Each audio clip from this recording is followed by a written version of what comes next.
नमस्ते, प्रणाम। मैं गायत्री सरोज अपने चैनल में दोस्तों आप लोग का स्वागत एवं अभिनंदन करती हूँ। आप लोगों के बीच एक प्यारा सा देवी गीत प्रस्तुत करने जा रहा है। कैसा लगा कमेंट करके ज़रूर बताइएगा।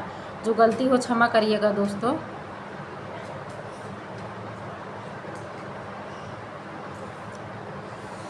गावऊ माई माता रे गावऊ माई भवानी, ले शीतला मई के नाम हो।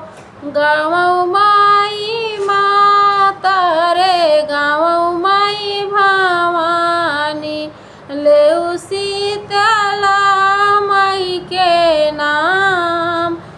तोहरी शरण माई माई जागरूप, तोहरी शरण मैया माई जागरूप।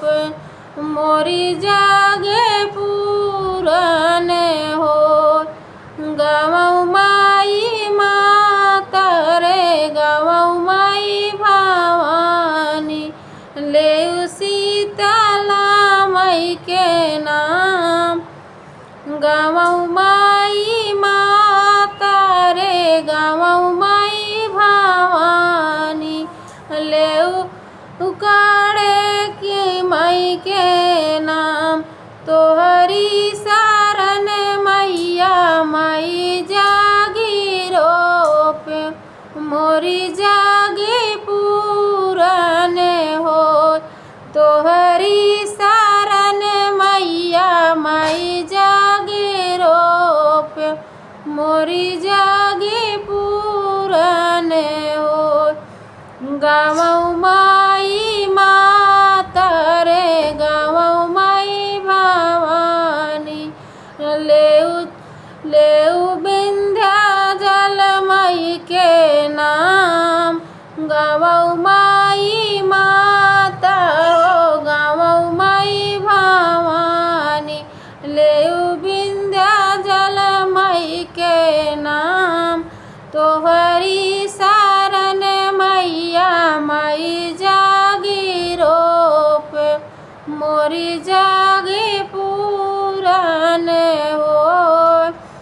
गावऊ माई माता हो गावऊ माई भवानी, लेऊ चौहर जन मई के नाम।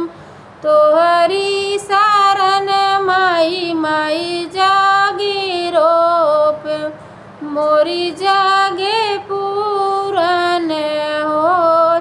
तोहरी शरण मैया माई जागी रोप, मोरी जागे पूरन हो।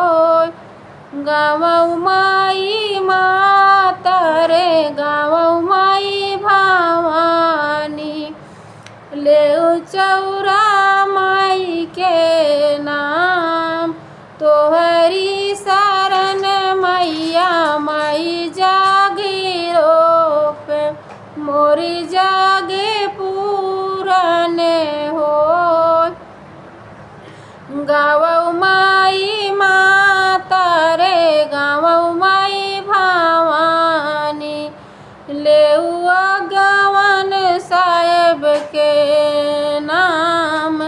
तोहरी शरण बाबा माई जागी रोप, मोरी जागी पूरन हो। गावऊ माई